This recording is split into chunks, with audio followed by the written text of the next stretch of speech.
Rand Paul is striking back against the generally Republican, but in some cases, Democratic efforts to push towards a ban on TikTok here in the United States.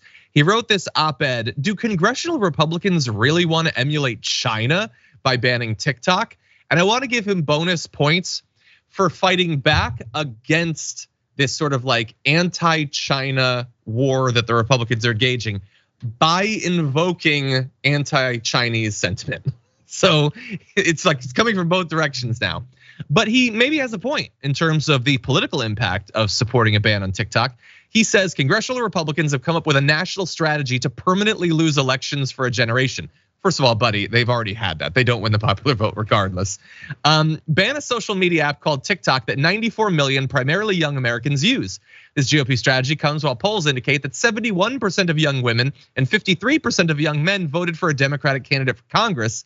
Now, admittedly, many Democrats have joined Republicans in calling for this ban, but like most such issues, the blame will stick to Republicans more. Well, also far more of them are in support of it. Again, there's a little bit of bipartisanship on this, but I think it's leading towards the Republicans.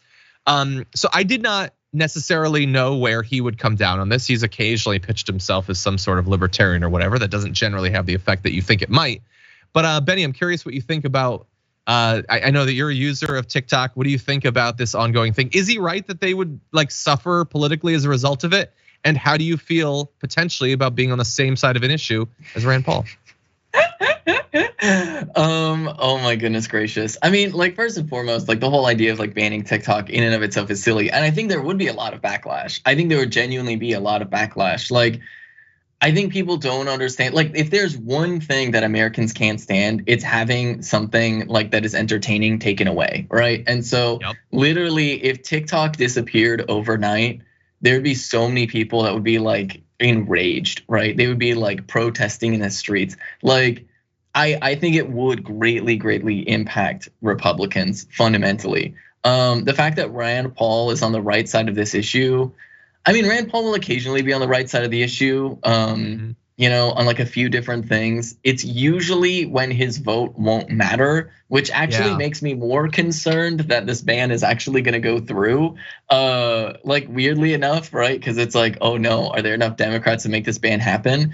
But like, above all else, there's just this like deep-seated like xenophobia and like hatred like towards China in the United States, which is just like it's fundamentally brain melting, right? Because like first and foremost, if you look at opinion polls, it like was wholly manufactured in the last couple of years. And then if you look diplomatically, you see Chinese diplomats, like you can follow Chinese diplomats on Twitter, right? And they're like regularly being like, we should respect that we each have different systems. We should reject Cold War politics. You know, you do your thing, we'll do our thing. Like that's been their whole line. But the United States is like, they're taking over.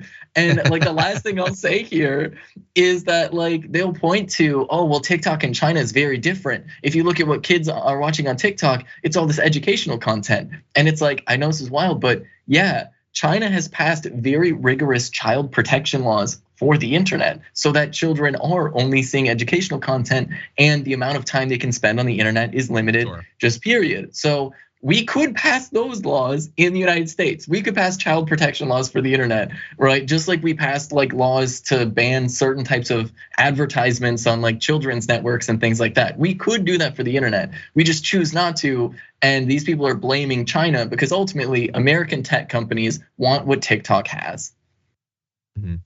Yeah, I think that we're a little bit too busy with banning like books that acknowledge slavery and stuff. We got to ban those first, then we can eventually get around to protecting the kids. But anyway, yeah, what I'm wondering about is, I know you had said that you fear, are there enough Democrats to maybe make this happen? I think maybe, but then of course it would eventually come down to Joe Biden. And it seems like impossible that he would allow this to happen, that he wouldn't veto this, right?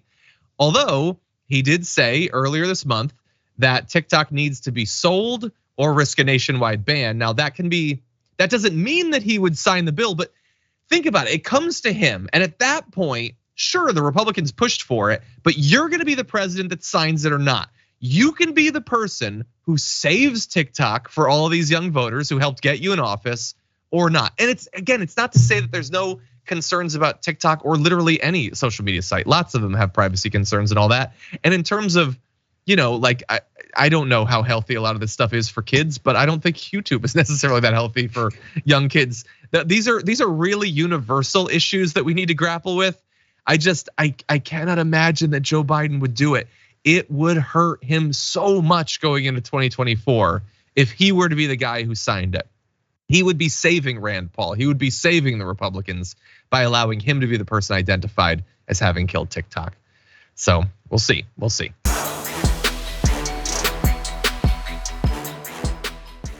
Check out the Damage Report podcast each day, wherever you get your podcasts, whether Pocket Casts or Stitcher or iTunes. You can join me as I give you the news and stories you want, with a range of co-hosts and interview guests jumping in on the fun each day. Again, that's the Damage Report, wherever you get your podcasts. And if you get them at iTunes, don't forget to rate and review. Sometimes I'll read them live on the show.